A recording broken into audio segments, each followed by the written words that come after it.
We're back with more Black Coffee to refill. I got questions. I told you I had questions for you. A&Rs. Yes. First of all, for those who don't know, what is an A&R? You know, it's so funny because there aren't really books on A&R. A&R means artist and repertoire. So we find the talent, we nurture them, we go in, we do that artist development in the beginning while we're recording the album. We put producers and songwriters together.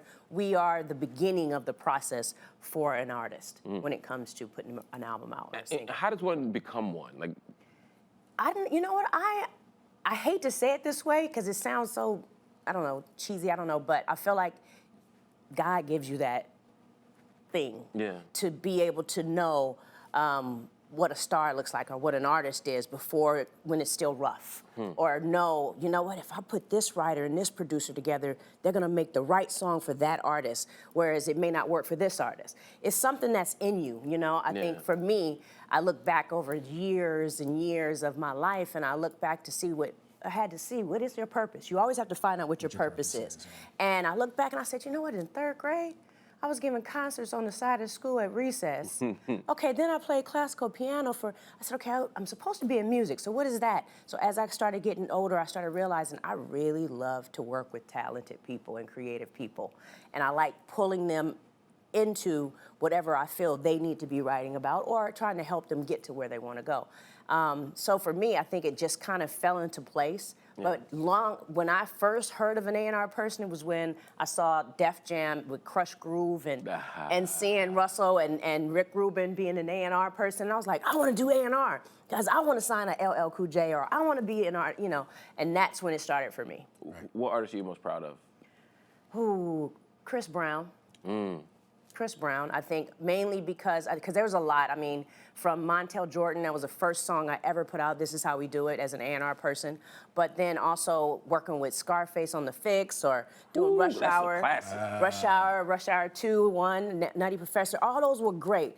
But, you know, being a woman and managing an artist and developing an artist from 14 to 20, that's a major feat for me. I thought that was really, really a major thing for me to accomplish in my career, you know what I mean? And he's so talented. I would give him information and like a sponge, he'd take it in and do 10 times better than I've ever would imagine. So I think I'm the most proud of him and his rise when I was his manager. So you're responsible for single-handedly responsible for one of the greatest artists of all time. Oh, thank you. I mean, it was a statement, but it was a question, but it was a statement. I mean, you can accept that. It's not even an argument at this point. Like, and during the pivotal time of his career, like he had all the biggest hits at that time. Yeah.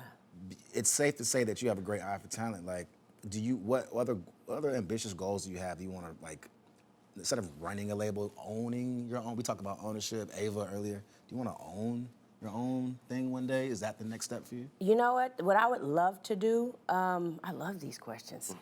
I would love to be more creative. That's my biggest thing, right? With creating the show, The Next Big Thing, that's a part of my creativity. So I want to eventually be able to write scripts and write shows and come up with different concepts. I think that's what my love is now.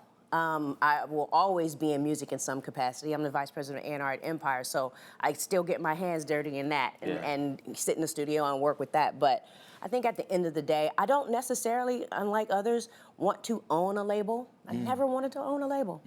Never wanted to, but I mean, I won't turn my head, you know. I'm not one Opportunities coming. I'm not one to spit in God's hand, but I definitely would love to be more creative in that capacity in writing. I'm sure that'll come because, I mean, at this moment between what's happening with the BET show, what's happening at Empire, just so much amazing blessings are coming your way, and they're all well earned. So thank you. Thank you, and thank y'all for joining me for the refill. Again, y'all gotta come back. We coming back. All right. Oh, I'm coming. And I'm audition for you.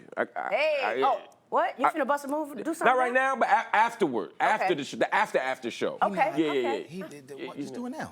I don't. No, we got time. I would love to, but we're out. I think we're out of time. I hear the music. No, I hear the music.